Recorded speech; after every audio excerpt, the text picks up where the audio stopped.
Boa noite, pessoal. Vamos para mais uma apresentação do seminário PIBIC.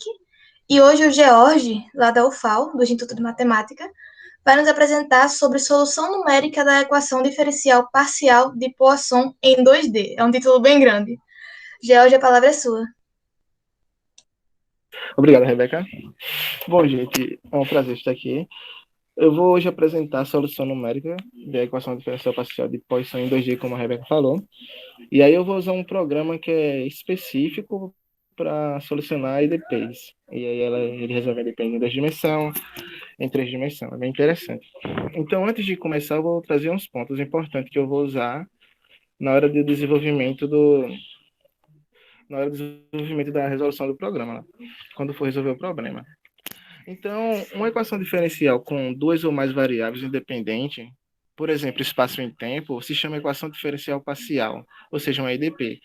Se a gente pensar, por exemplo, a equação transporte, o de t mais o de x igual a zero, satisfaz essa condição, que tem duas variáveis. Quando a gente tem uma variável, a gente cai na EDO. Bom, a forma de uma EDP de n variáveis independentes, onde tem esses carinhas x1 e xn, tem essa característica, aonde a nossa função U é desconhecida. E aí, quando a gente resolve a EDP, determina ela. Se a nossa f for uma função linear de U e suas derivadas, então é EDP linear. Além disso, há outros casos, como a EDP quase linear, onde ela é só linear nas derivadas e as não lineares. Tá certo? Que aí ela não é linear nas derivadas.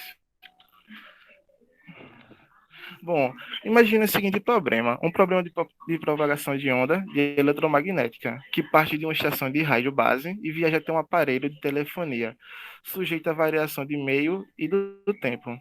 Então, a gente vai ter esse problema. Resolver um problema desse, um problema real, e modelar e trazer para um EDP, às vezes a solução analítica se torna muito complicada da gente determinar. Então, e aí que por que se torna complicada? Porque aí vem várias restrições e parâmetros a serem considerados. E aí isso pode se tornar uma coisa muito complicada de resolver. E aí que surge o método numérico. A ideia das resoluções por meio de técnicas numéricas para o problema de propagação de onda é mais viável pelo nível de dificuldade. Então, quando a gente parte para os métodos numéricos, técnicas, é para facilitar a nossa vida.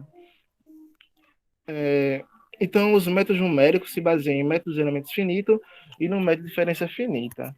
O método dos elementos finitos consiste em a gente pegar uma malha, vou falar bem, consiste em pegar uma malha, subdividir em elementos, aí poder ser triângulo, e a gente procurar as nossas aproximações nesses elementos. E aí você vai usar algumas técnicas para o método de elementos finitos, tipo tem a de Galerkin.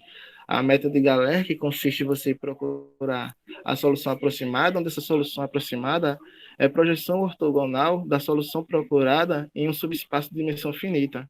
Já quando a gente fala do método de diferenças finitas, a gente tem as nossas condições de contorno, a gente vai buscar essas aproximações usando aproximações de diferenças de quociente. Por exemplo, se eu tenho uma EDO tipo y2' menos y' igual a zero, aplicando esse método. E consiste a gente procurar essas aproximações em y2' e em y'. E aí, quando a gente for procurar, usando o método, as aproximações de diferenças de quociente, a gente vai acabar usando séries de Taylor e aí a gente vai conseguir procurar nossas aproximações. O que seria uma projeção ortogonal em um espaço de funções? Que a priori está no espaço de funções, sei lá, C3, por exemplo, se for de ordem 3.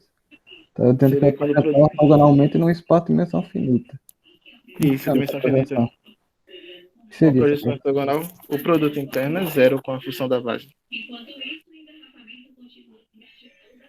Não, mas Nesse caso, Lohan, a gente define um produto interno, aí ele vai usar a Então, estrutura do L2 e do H1, e com relação a esse produto interno, aí você pede que seja ortogonal. Entendeu, Lohan? mas para método elemento finito você prescreve um espaço, um subespaço TH1, pelo menos para a galera.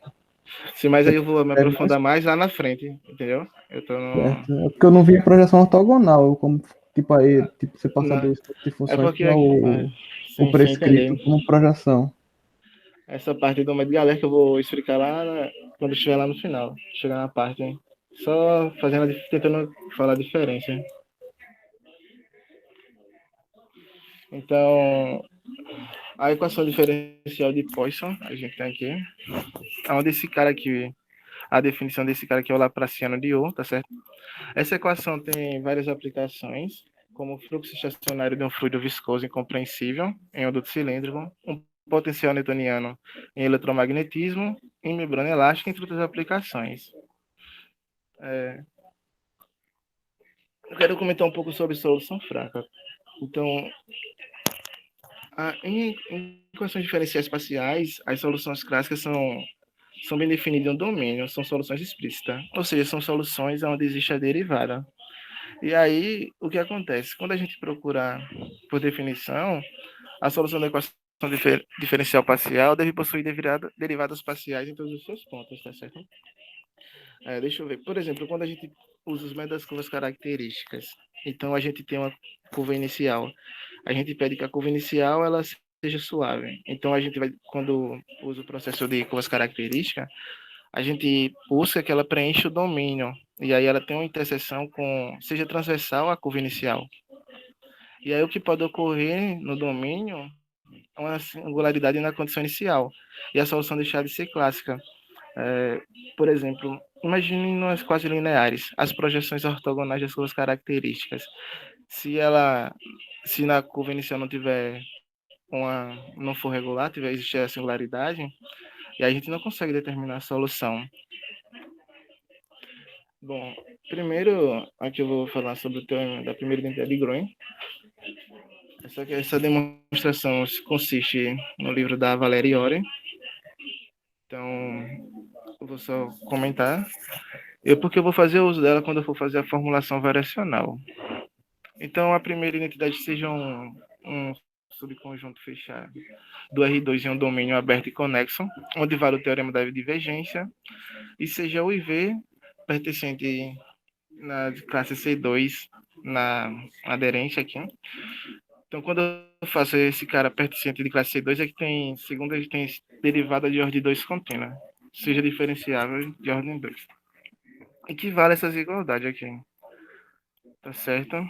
Esse cara aqui, quando eu olhar esse cara aqui, a derivada direcional na direção do vetor normal, tá certo?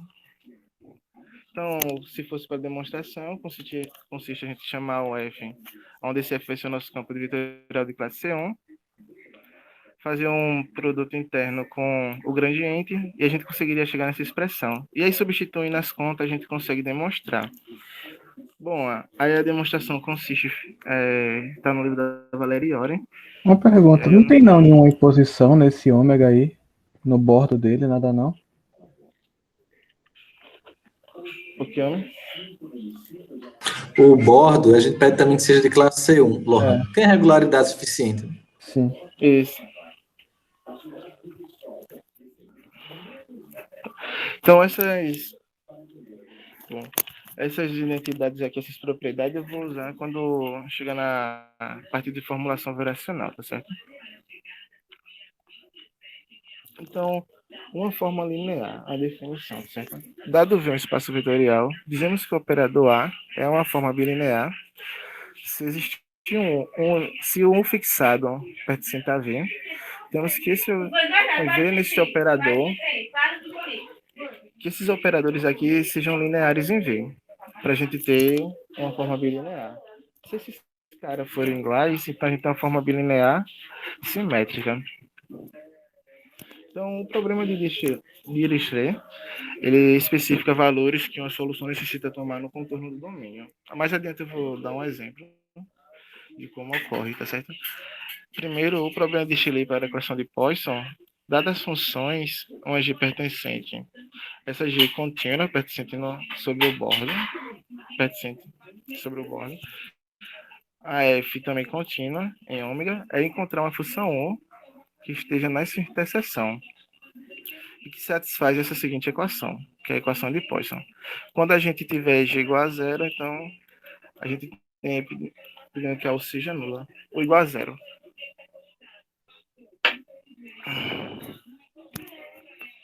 Então, aqui é um exemplo da condição de Dirichlet nesse domínio aqui.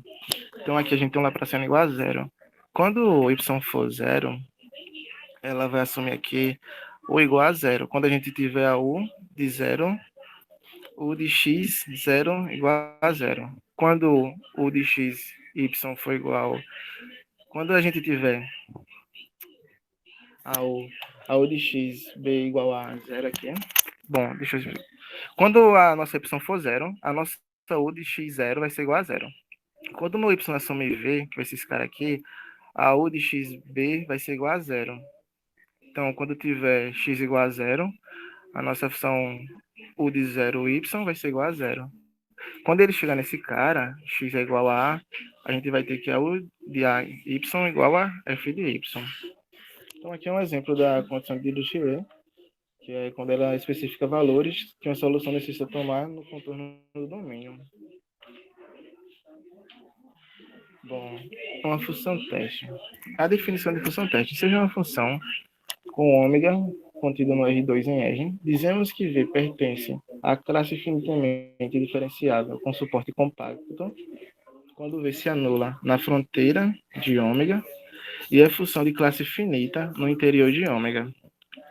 Uma observação, a gente tem que considerarmos ômega aberto em R2, então basta pedir que o limite de x tender na aderência, quando V de x seja igual a zero. Beleza? E ocorra para todo x da aderência pertencente ao bordo. Uma coisa, o suporte compacto ela tem que se anular um pouquinho antes, que tipo, ela só pode ser diferente de zero num compacto. Aí como o ômega aberto vai ter tipo um pedacinhozinho entre a fronteira e o conjunto que ela já vai ser zero tipo, antes. Isso. Para elementos finitos o povo passa por cima mesmo e bota suporte compacto dando zero no bordo, mas tipo, tem mais de uma definição, dependendo do seu livro. Tá certo, beleza. Então, no FreeFrame, a gente trabalha com formulações fracas. Então, quando a gente vai falar em EDP, para trabalhar no FreeFrame, a gente tem que passar da forma forte para a forma fraca. Então, a gente vai converter a equação de Poisson para a formulação fraca, e a gente vai considerar ômega um subconjunto do R2, dado uma função f, e encontrar uma função 1 que satisfaz essa equação. Satisfaz esse cara aqui. Então, você já vê uma função teste e satisfazendo V igual a zero sobre o bordo. Então, a gente vai pegar essa função teste e vai multiplicar nessa primeira equação. E vamos integrar sobre ômega. Integrando, a gente vai ter esse cara aqui. Vai ter esse cara. Mas uma coisa acontece. Esse cara aqui a gente pode escrever como divergente. Tá certo? Escrevendo como divergente, que vai ser o gradiente vezes o gradiente de U, e aplicando aquela propriedade de Ingrun na condição do contorno, na condição do contorno do bordo, a gente vai obter essa expressão. Esse cara aqui surgiu lá das propriedades de Ingrun, lá inicialmente, quando eu mostrei o teorema de Ingrun, que tinha as duas propriedades. Então, mas só que esse cara aqui se anula, porque V é zero sobre o bordo. Então, a gente diminui essa expressão. Então, a gente,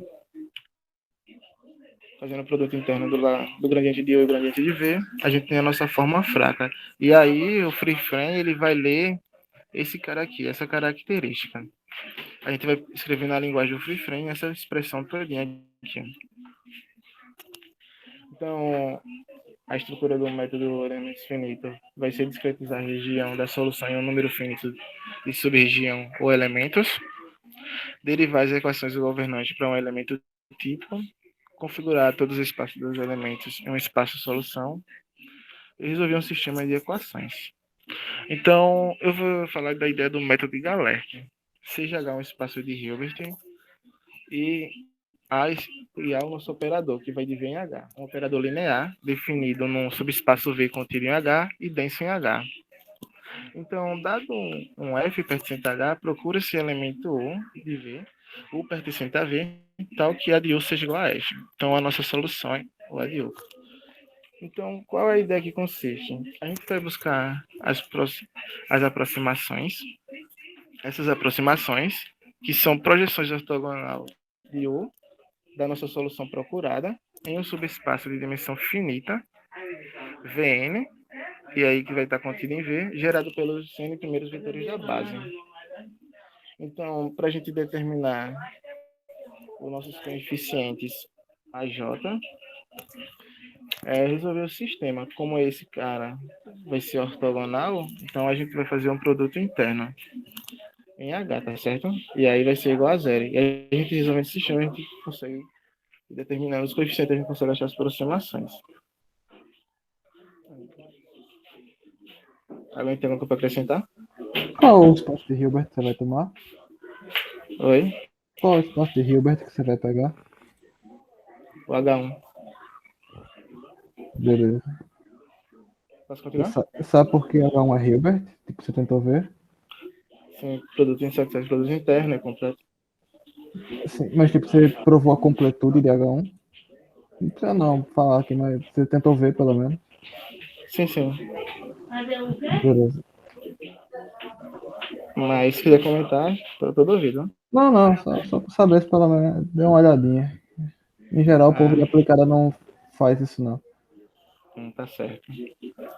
Então, a estrutura do método de elemento, o FreeFan, ele vai pegar nossa malha, vai discretizar, e aí vai ter os nossos elementos, que vai ser esses triângulos, e a gente vai ter os nossos vértices, e ele vai procurar a solução em cada elemento. Então, a solução aproximada vai ser dada pela união desses caras tudo aqui. Então, aqui está a estrutura do método de elementos finitos.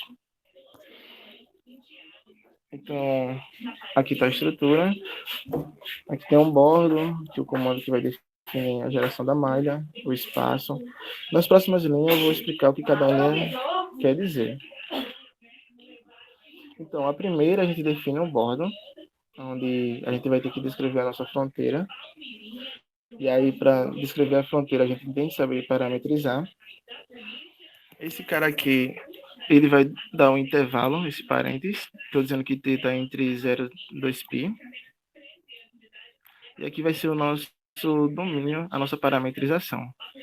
Então, aqui eu estou pegando um círculo de raio 1. O próximo comando, ele vai gerar a malha. TH para representação que está gerando a malha com elementos triangulares. E o build mesh vai fazer a discretização. Quando eu boto C igual a 50, eu estou pegando 50 pontos sobre a fronteira. E aí você pode também aumentar o número de pontos e ter um refinamento e aumentar o refinamento, certo? Então, é isso mesmo. Então, a terceira linha com esse comando, ele aqui é a geração do espaço de elementos finito, que é geralmente funções polinomiais sobre os triângulos. Então, esse cara aqui define o VH como espaço das funções contínuas. Como eu estou usando P1, o programa considera as funções lineares. Então, P1 é as funções lineares em x, y, então, em cada um dos triângulos. Como é um espaço vetorial de dimensão finita, a base pode ser encontrada. E aí essas funções, o programa ele faz o seguinte, ele considera igual a 1 no vértice, e um vértice igual a 0 nos outros. Então, por exemplo, eu tenho aqui uns triângulos. Um exemplo aqui para simplificar a ideia que o programa faz. Por exemplo, para definir, a gente considera igual a 1 no vértice 1, igual a 0 nos outros dois vértices, que são 0, 0 e menos 1, 2. E aí seria resolver esse sistema e a gente conseguir encontrar a função φ. E aí ele dá o espaço definido como o espaço das aproximações por essa combinação aqui. As nossas fiscais, os nossos polinômios, que é os WK, que é o nosso coeficiente de dimensão finita. O VH e VU, que é a quarta etapa, está na terceira. Quando eu uso a linha, esse programa fonte, eu defino a função. Aí aqui eu escrevo a minha função que eu vou utilizar. Então, a sexta linha, quando eu boto CPU, eu coloquei, eu estou definindo o tempo atual em segundo armazenado na variável do valor real da CPU. Bom, na sétima linha, aqui esse comando é o nosso solucionador. Então, eu estou escrevendo aquela expressão integral na linguagem do programa. Aqui, TH, que é onde é sobre a nossa triangulação, nosso domínio. Aqui eu estou passando o programa e quando eu boto esse carinha aqui, é o nosso bordo. Eu estou definindo o nosso bordo. Beleza? Bom, quando eu boto dx de U, estou usando que a derivada de U, a derivada parcial de U em relação a x. Quando eu boto dx de V, a derivada parcial de V em relação a x. De maneira análoga para os outros dois seguintes. Então, aqui esse cara aqui vai ser a forma bilinear. Aqui está na linguagem do Feifen, a gente escreveria desta maneira. A integral em duas dimensões, quando estou usando em 2D. Sobre a nossa triangulação. E aqui seriam as nossas derivadas parciais. Então, a gente expressando a nossa função f também, escrevendo na linguagem, cada mesma integral em duas dimensões, e aqui o produto da nossa função vezes v. E a nossa condição do bordo, sobre o bordo, vai ser dado por esse comando.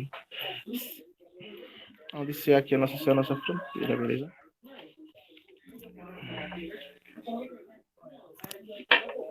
A etapa 8, o plot de U, quer dizer que é a visualização da solução, tá certo? Esse comando vai dar a visualização, que vai ser o comando que vai imprimir as mensagens, vai dar o tempo da computação escrito no console. Então, aqui a gente tem a nossa solução. Deixa eu dar uma aumentada. Que a gente tem em 3 dimensões. Nesse lado aqui a gente vai ter as nossas soluções aproximadas. Então, aqui nós temos nossos valores aproximados.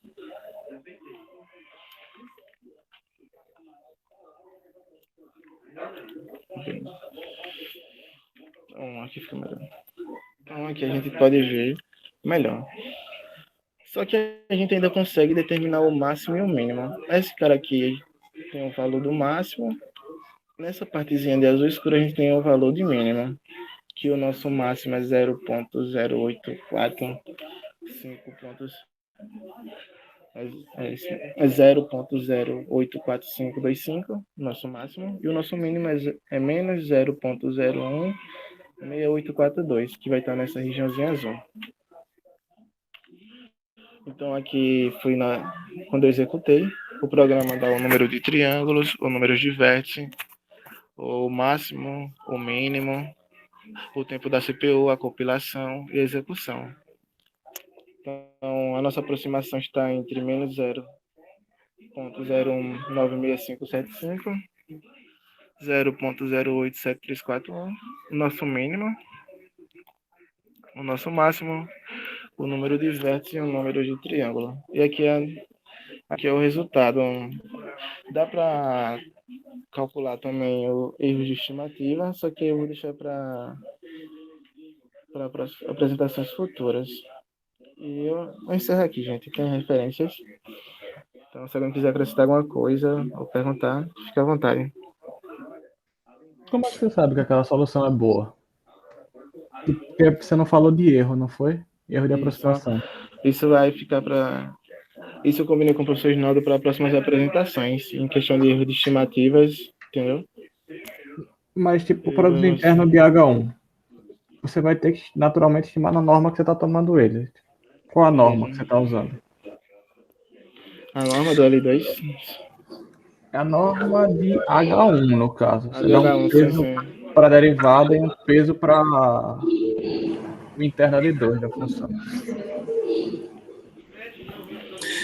Essa parte, Lohan, a gente ainda não trabalhou. A ideia era apresentar um método, entendeu? Hoje. Então, não era discutir essa questão da ordem do erro, tá? Então, a gente precisa discutir o teorema de boa colocação, discutir o que é uma solução clássica, as estimativas, e aí, com base nessas estimativas, é que a gente tem essa parte, entendeu, Lohan? Então, aí é mais interessante, Lohan, hoje a gente focar um pouco mais nessa parte da programação e de como fazer essa operação. Para esse caso, eu acredito fortemente que não precisa, porque para a equação de Poisson homogênea você tem solução analítica. Então, tipo, dá para fazer norma seca de diferença. Pega a solução analítica e faz a diferença. Tipo, isso aí ia dar o erro. Do modo... Então, o nosso dado inicial, nossa função f, a gente escolheu uma f qualquer, e o nosso bordo, a gente escolheu uma circunferência.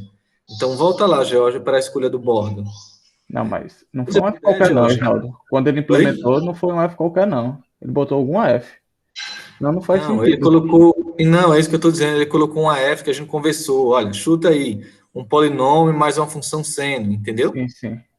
Então, a ideia não era calcular a norma, ter o resultado aproximado. A ideia era colocar uma função qualquer. Se o Jorge puder abrir o código, talvez fique mais interessante, Jorge. Você consegue compartilhar a tela com o FreeFrame funcionando? Porque aí até ajuda na pergunta do Ayrton, né? Ele quer ver o domínio implementado.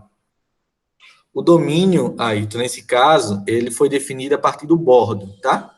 Então, o programa, você dá o bordo para ele, que é aquela curva que ele chamou de C, e no caso específico, o Jorge fez x igual a cosseno de t, y igual a seno de t, tá? E colocou o t de 0 a 2π, Ayrton. E depois disso, entra a parte interessante, que é dizer quantos pontos vão ser escolhidos sobre o bordo. No caso, o George pediu para a gente trabalhar com 50 pontos do bordo. Entendeu, Ayrton? E aí, com esses 50 pontos do bordo, a triangularização é feita pelo próprio programa, tá?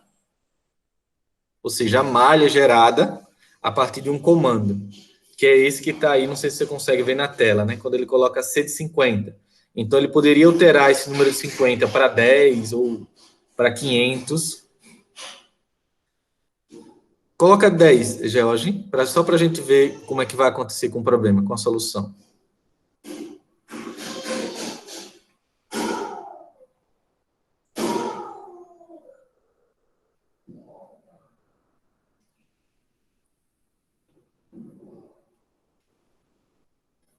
Tá aparecendo aí?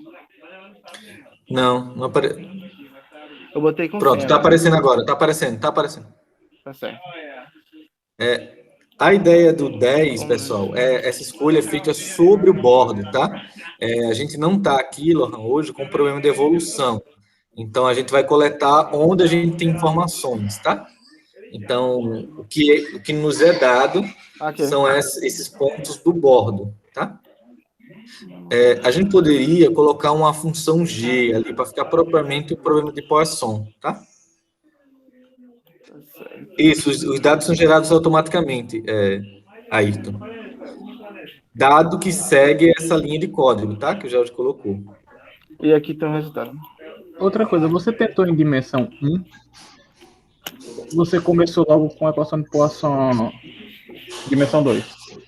Porque a coisa mais natural a se fazer é testar o seu programa para dimensão 1, que você consegue fazer o gráfico na mão, que aí vira um EDO, aí tipo, y duas linhas igual a f, tu consegue no seco. Você tentou isso? Não, em dimensão não tem não. A ideia, Lohan, aqui não foi fazer isso, porque esse programa FreeFrame já traz uma biblioteca pronta, entendeu? A gente não escreveu os códigos puro, do nada, tá? Então, a gente está pegando aqui a biblioteca já prontinha. Então, esses comandos que nós estamos usando aí, para cada um deles tem pacotes que fazem essas operações por trás, entendeu, Lohan? Mas assim, se tem para dimensão 2, muito provavelmente tem para dimensão 1, Rinaldo. Tem, Lohan, mas como eu disse, a ideia não foi essa. A ideia foi visualizar as figuras, ver como é que fica o resultado, entendeu? Tipo, a ideia principal é entender elementos finitos, no caso. Isso, pronto, entender como é que está funcionando ele na prática. Agora, tipo, cada dimensão tem seu elemento padrão. Vocês viram um elemento padrão para dimensão 1 ou foi direto para o elemento padrão para dimensão 2? Porque, tipo, o programa roda o elemento padrão automaticamente aí. São aqueles triangulinhos. Dimensão 1, vocês tentaram fazer, que é essencialmente o que seria o elemento padrão em dimensão 1. Eu não estudei o programa a fundo, Lohan. Então eu vi que ele tem para 2D e 3D, foi a parte que me interessou. Foi.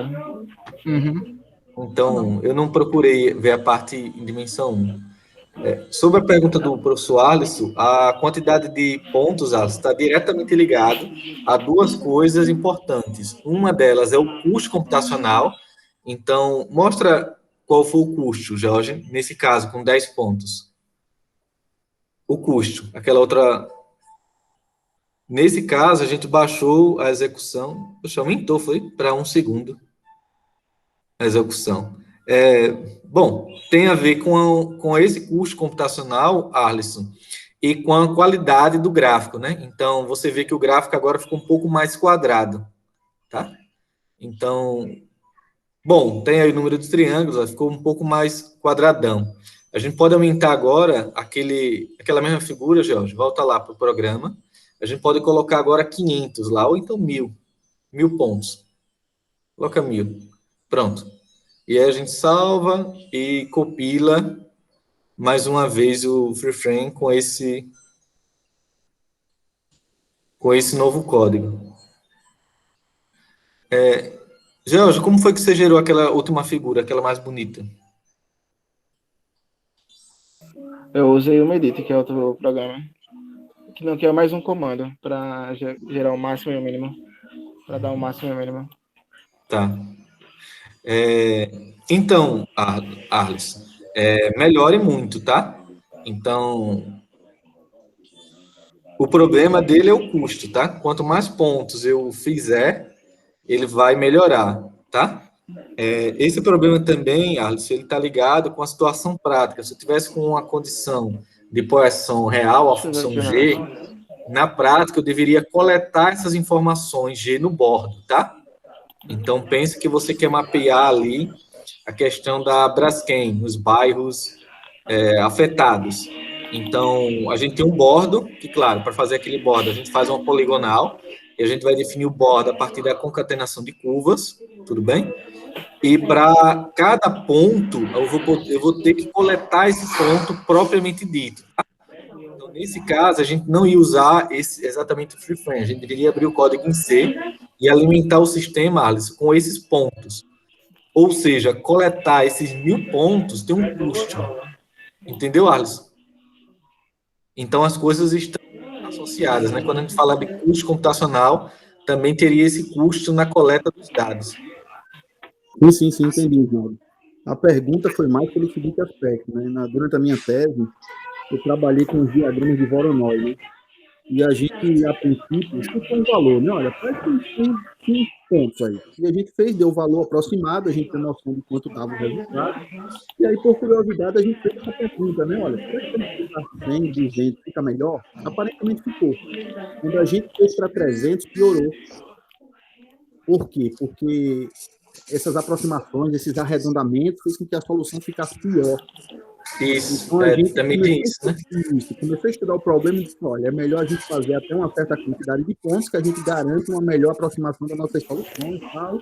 Então, foi por isso que eu perguntei, né? Se tem garantia de que aumentar a quantidade de pontos, realmente a solução fica muito mais próxima da que procura, né? Pronto, esse é um outro problema, né? Como o George está começando agora, a gente ainda não chegou aí tão longe, né? O Lohan que chegou aí mais perto desse tipo de pergunta, não foi, Lohan? Durante o projeto. Porque assim, eu faço em dimensão no máximo 3 hoje em dia, isso daí com elemento padrão. Só que eu nunca peguei para pronto, não, porque eu uso Python. Aí eu tenho que fazer o programa na mão, porque eu estou pagando o curso disso agora, de elementos finitos. Pode ser o ponto, professor? O quê? Escutei, não. O professor pediu para rodar com 1.000 pontos na fronteira. Ah, tá. Professor. Olha aqui, o custo computacional da execução, Alisson, já subiu para 43 segundos, tá? Sim. Agora uma pergunta, você está fazendo esse programa faz a integral analítica ou numericamente? Ele faz numérica, tá? Porque quando ele define a malha, ele vai calcular em cada ponto, Lohan. Não, mas assim, dependendo do programa que você usa, se for polinômio seno, ele faz analítica. Você consegue definir isso no seu programa. Tipo, ó, função muito simples, você vai fazer isso analítico. Esse erro eu não vou carregar, isso dá para fazer também. Agora, claramente, se for gaussiana, ele não vai fazer analiticamente, é claro, mas quando for polinômio vezes seno e cosseno, ele roda analiticamente. Dá para fazer analiticamente. Bom, a melhor resposta para a sua pergunta seria a gente abrir o código, né? Abrir aqueles comandos que o George colocou. E esse tipo de coisa é você que coloca. O programa, por padrão, não faria isso, eu acho. Então, a gente tem que abrir aquele pacote específico e fazer essas alterações. Ou então fazer o código meio que do zero, né? Eu acho que dá para fazer uma busca desses comandos, né? Fazer um help e ver as instruções que está lá, né? Porque às vezes falam, né? O default dele, se você não der ordem nenhuma, ele executa um padrão tal, mas se você quiser um outro, você coloca uma outra. E às vezes você precisa de uma aproximação muito boa para o termo de fonte do sistema que fica. Aí você precisa de uma integração melhor do que a da própria biblioteca. Você precisa de integração de ordem 5, por exemplo, sei lá. Aí você não pode utilizar diretamente a biblioteca. Vocês viram se tem algum custo além do tempo de memória? Para esse programa, Alisson, são esses dois custos principais, tá? Mas numa situação real, que foi aquela que eu falei, que eu simulei, né? Aí vai ter outros custos. Por exemplo, coletar as informações, em geral, tem um custo muito alto, né? E aí o custo é financeiro, inclusive, né? Mas também os dados, né? Isso, porque a gente vai ter que alimentar o banco de dados. Pensa, por exemplo, que você está querendo prever a velocidade do vento ou um certo tremor. Então, esse programa ele tem que rodar, digamos, a cada 1 minuto. Entendeu, Arles? Sim. Então, por exemplo, a gente deveria avaliar o tempo que leva para coletar os dados, né? A Unicamp tem um projeto, né, onde ela disponibiliza as suas redes de computadores para você rodar projeto lá, né? Caso você precise, né, de computadores rodando seus códigos, se eles forem muito grandes, muito pesados, muitos dados. Então, a gente consegue mandar projetos, eles avaliam, autorizam e a gente consegue rodar na máquina deles os projetos. Muito bom. Outra coisa também, assim, que, claro, não vai estar na apresentação de hoje, mas é interessante você ver a malha. Você está pegando, claro, uma malha uniforme, que é o caso mais bonitinho possível. Mas dependendo do seu fenômeno, por exemplo, você quer analisar o fluxo de um rio. Tem uma principal e tem uns veiozinhos pequenininhos. Se você pegar uma malha uniforme, o seu programa desconsidera esses menorzinhos, porque você está mais ou menos analisando um modo uniforme, que é um pedaço muito grande, o peso vai ser todo dado no pedaço muito grande. O pessoal usa muito para escavação de petróleo, esse tipo de coisa assim, que tem uns veios finos e uns veios mais maiores. Então, tipo, é bom você ver como desuniformizar a malha. Tipo, você dá uma prioridade para esse pedaço aqui, que é o pedaço que é mais importante, e os outros você deixa mais ou menos espaço, para não ter tanto custo computacional. Tipo, uma interessante coisa a fazer é você fixar o número de elementos e tentar ter um resultado melhor da sua aproximação. Tipo, foca nos pontos de máximo e mínimo, por exemplo. Mas não muda o número de elementos. Se você refinar muito, você vai piorar o custo. Mas você pode tentar manter, tipo, essa relação aí. Número de elementos fixado e ver qual pedaço dá prioridade para melhorar a solução. Certo. O ruim, Lohan, é que a ideia que eu pedi para o George, na próxima apresentação, era para ele fazer outros sistemas, né? Uma equação parabólica, uma equação hiperbólica. Entendeu, Lohan? E a gente tentar já começar a discutir essa questão do erro, né? Mas aí vai ficar meio perdido. Vai ficar meio perdido aí se for uma parabólica, uma hiperbólica qualquer. Não, a gente vai pegar os modelos padrão, Lohan, como a gente fez hoje, com a equação de Poisson, padrãozinho, tudo bonitinho, tá? Tudo linear, bonitinho. Mas a ideia, pessoal, surgiu mais ou menos assim. Do curso DDP, que eu ministrei no PLE, a gente sentia falta de ver soluções, né? Ver isso funcionar, Alisson. Então, olha, você prova lá um teorema e dá uma cara da solução, né? Então, pelo menos garante que existe. Então, falta na graduação a gente enxergar a solução. Então, a ideia inicial aqui para o George é que ele consiga visualizar soluções das EDPs, tá? Então, a gente escolheu esse programa porque coincidiu de um professor do Piauí ministrar um minicurso lá na Paraíba, na pós-graduação, e aí ele apresentou esses resultados. Então, como o George ainda está na graduação, tá? Então a gente tem que levar isso em consideração. Não dá para a gente abarcar, Lohan, todo esse encorpo assim, que você já teve aí na sua trajetória, né? Na graduação. A gente está começando agora, vamos devagar. Não, mas assim, tipo a ordem natural de você entender elementos finitos é fazer primeiro o PDO. Que pelo menos dimensão 1 você desenha na mão. Pega um papel e desenha a solução. Por exemplo, a equação de Poisson em dimensão 1, que é a EDO, y são duas linhas igual a F. Um aluno de cálculo 2 conseguiria dizer uma solução. Então, tipo, você sabe a solução muito bem. Você não precisa nem se esforçar, não precisa entrar em análise nem nada. Pronto, você vai, solução é essa aqui, pronto, já sei a solução. Aí você testa o método para ver, nossa, tá perto, tá longe, tipo, você prescreve a solução para Então, saber se o método tá bom ou ruim. Então, Lohan, mas como eu disse, a ideia foi completar o curso de EDP. No curso de EDP, a gente apresenta as soluções clássicas para as equações de segunda ordem lineares, mas a gente não mostra essas soluções, né? Então, o objetivo V0 é a gente conhecer e encontrar uma cara dessas soluções, entendeu? Escreve por extenso, Lohan. Odem, eu não conheço, não. É porque tem um monte de nome os livros de elementos finitos. Tem dois livros. Tem um livro do Rios e o livro do Oden. O nome dos dois eu acho que é Elementos Finitos. Deixa eu copiar e colar o nome aqui. Só um detalhe, né, que o Jorge está colocando, é que na licenciatura a gente não tem nenhuma disciplina para trabalhar com essa parte. No bacharelado também não. No bacharelado tem, Lohan? Era isso que eu ia perguntar. O máximo que você tem é talvez análise numérica 2, mas eu acho que você não vê elementos finitos, você vê outras coisas. Tipo, você segue diferenças finitas. Bom, pessoal, eu vou encerrar aqui a gravação, tá? Eu vou disponibilizar esse vídeo lá no YouTube. E a gente pode continuar conversando, tudo bem?